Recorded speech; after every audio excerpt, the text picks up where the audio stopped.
Assalamualaikum warahmatullahi wabarakatuh. Perkenalkan, nama saya Ari Tamtomo, kelas 17C Manajemen NPM 170160. Di sini saya akan menjelaskan tentang negosiasi lintas budaya dan negosiasi internasional. Negosiasi internasional. Seni negosiasi adalah menentukan strategi mana yang harus diterapkan dan memilih model dan sudut pandang mana yang harus digunakan untuk meningkatkan pemahaman lintas budaya. Negosiasi dalam pembahasan manajemen lintas budaya memiliki kaitan erat dengan aspek serta lingkup internasional. Yang membuat negosiasi internasional berbeda, terdapat dua.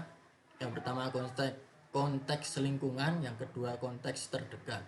Di konteks lingkungan ini terdapat pertama pluralisme hukum dan politik, yang kedua ekonomi internasional, yang ketiga pemerintah dan birokrasi asing, yang keempat ketidakstabilan, yang kelima ideologi. Di dalam konteks terdekat terdapat pertama kekuatan tawar-menawar relatif, yang kedua tingkat konflik, ketiga hubungan antar para negosiator, keempat hasil yang diinginkan, kelima pemegang saham terdekat. Selanjutnya konsep budaya dalam negosiasi. Kesalahan atribusi budaya juga dapat menjadi pada proses negosiasi, di mana terdapat kecenderungan untuk mengabaikan faktor situasional mendukung dalam penjelasan budaya. Kebudayaan adalah nilai-nilai bersama serta perbandingan lintas budaya yang dibentuk dengan menetapkan norma-norma penting dan nilai-nilai yang membedakan satu budaya dari yang lain, dan kemudian memahami bagaimana perbedaan-perbedaan ini akan mempengaruhi negosiasi internasional. Selanjutnya dimensi yang menjelaskan perbedaan antar budaya. Terdapat 4. Yang pertama individualisme. Konsep individualisme berorientasi pada bahasan terkait proses, hasil, dan preferensi dari negosiasi.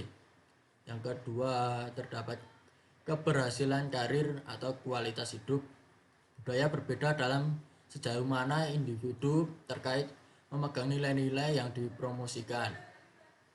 Yang ketiga ada power distance, yang lebih besar akan lebih berkonsentrasi dalam pengambilan keputusan.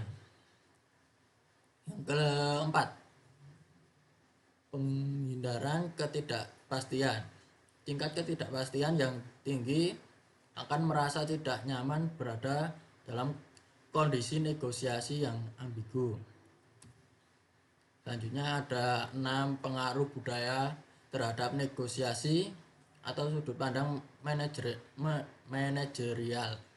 Pertama peluang negosiasi, yang kedua pemilihan negosiator, yang ketiga protokol, yang keempat protokol, yang kelima kepekaan waktu, yang keenam kecenderungan resiko. Selanjutnya terdapat 3 strategi negosiasi yang responsif terhadap budaya. Yang pertama, prasangka, kekuatan dan kelemahan. Yang kedua, negosiator lain sebagai individu. Yang ketiga, konteks budaya negosiator lain. Kemudian terdapat 3 pengetahuan yang banyak mengenai budaya lain. Pertama, mengakui pendekatan negosiator lain. Yang kedua, improvisasi pendekatan. Yang ketiga, simfoni efek. Selanjutnya keakraban yang sedang. 1. Adaptasi pendekatan negosiator lain. Kedua, membawa seorang mediator. Yang ketiga, membujuk negosiator lain agar menggunakan pendekatan Anda. Pengetahuan sedikit mengenai budaya lain. Memperkerjakan agen atau penasihat. Strategi unilateral. Kemudian studi kasus analisis strategi negosiasi dalam memasuki pasar luar negeri, kasus pada PT dan Liris Sukoharjo. PT dan Liris menggunakan strategi unilateral dan strategi bersama dalam melakukan negosiasi dengan pelanggan di luar negeri. Para negosiator perusahaan juga menempuh 3 tahap dalam proses negosiasinya, yaitu yang pertama pranegosiasi, kedua face to face negosiasi, dan tahap setelah negosiasi. Selain itu ditemukan beberapa masalah yang dapat menghambat jalannya negosiasi antar negosiator PT dan Liris dengan pelanggan. Meski terdapat masalah, tetapi berdasarkan hasil penelitian menunjukkan bahwa terdapat solusi atau penyelesaian terhadap masalah yang timbul. Analisis. Tujuan PT dan Liris melakukan negosiasi adalah untuk memperoleh kesepakatan dan menjalani hubungan dengan mitra luar negeri, diraih dengan melalui beberapa tahap. Pada hasil wawancara yang dilakukan, PT dan Liris menemukan 3 tahap selama melakukan negosiasi.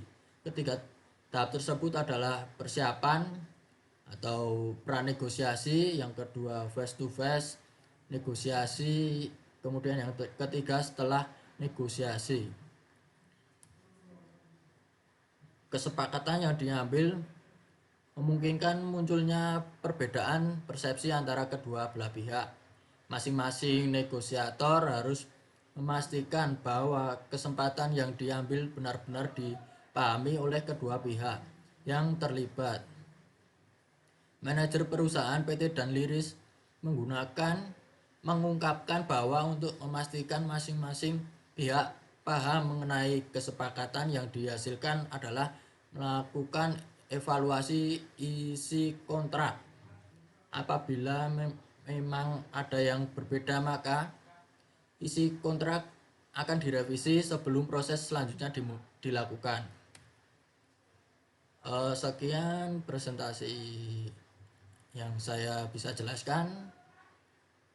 Ada kurang lebihnya saya minta maaf. Wassalamualaikum warahmatullahi wabarakatuh.